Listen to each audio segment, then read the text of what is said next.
anyone who's just beginning to play flute or has only been playing a year or two to start learning on? It's very important that you choose the correct flute for you when you start.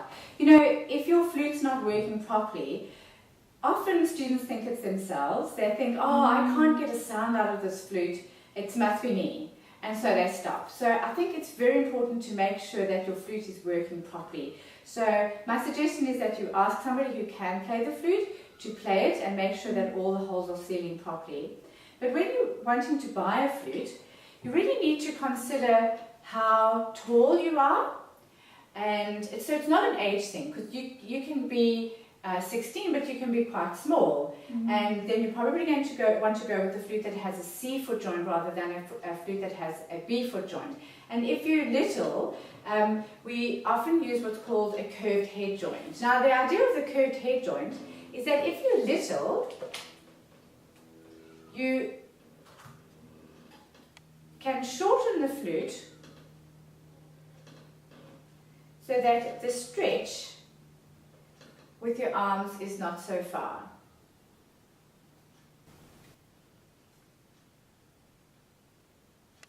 Normally it would be about there, but that brings it in closer to your body.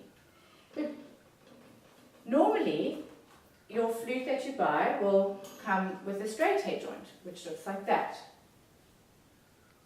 So you can see my arms are a little bit further away from my body.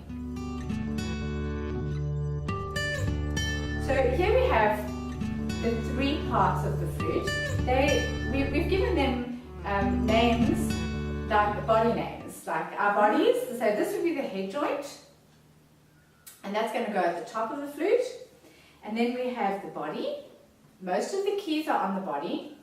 And very important, when you put your flute together, you've got a little bit of space here at the top that doesn't have any keys. Good place to get a grip. If you grip here, there's a good chance that you're going to bend the keys, and then you're going to have problems with keys closing, especially this one that juts out a bit. Very easy to bend if you're holding your flute like that to put it together. Mums and dads will want to know about that. Is it really easy to break off? You know, it catches on things. Belts, when you're sitting in the orchestra and you've got your flute on your lap and you pick it up to play, often it catches on things.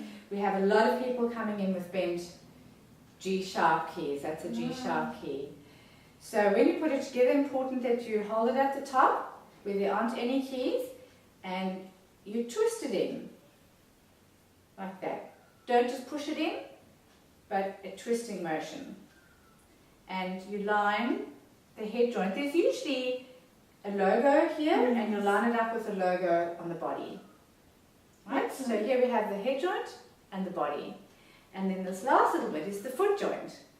This is a little bit more awkward to put on because there's not a lot of space to hold. So try and get into the habit of holding that last little bit, and the same thing, twisting movement when you put your foot joint on. Now when you're putting your flute together, these are called the rods. With the foot joint, we don't line the foot joint rod up with those rods, because those keys are where our little finger is going to play, and you can see that's causing my hand to do that. So what we do is we line the rod up with the center of the keys of the body. Now my little finger sits on top of the keys.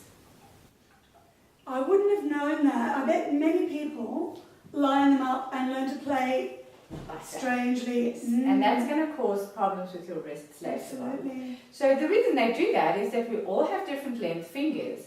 So I actually like to turn mine quite far out because I've got really long fingers. So that allows me to turn it out. If you've got short fingers, you might want to twist it a little.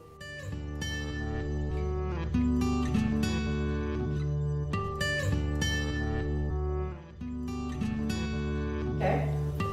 So you wanted to know what the difference is between a C foot joint and a B foot joint. Most students will start on a C foot joint. What that means is that the lowest note that you play on the flute is a middle C on the piano. Later on, when you get a little bit more advanced, you'll play on what's called a B foot joint.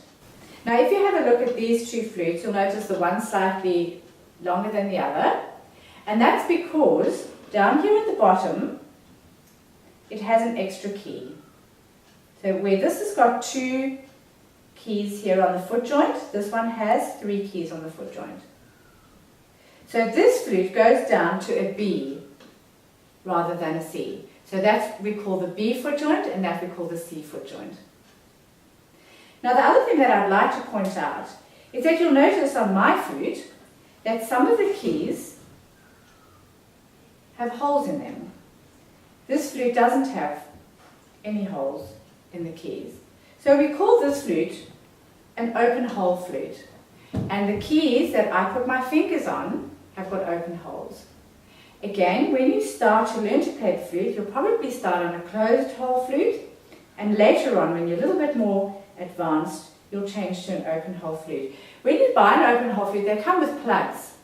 So you can put the plugs into the holes, and as you become familiar with it, you can take them out one at a time until, some people like to take them all out. I did. I just took them all out, and I struggled with it for about a week. You get used to it. Some people like to take them out one at a time, but you can just push them out and then you've got an open hole flute.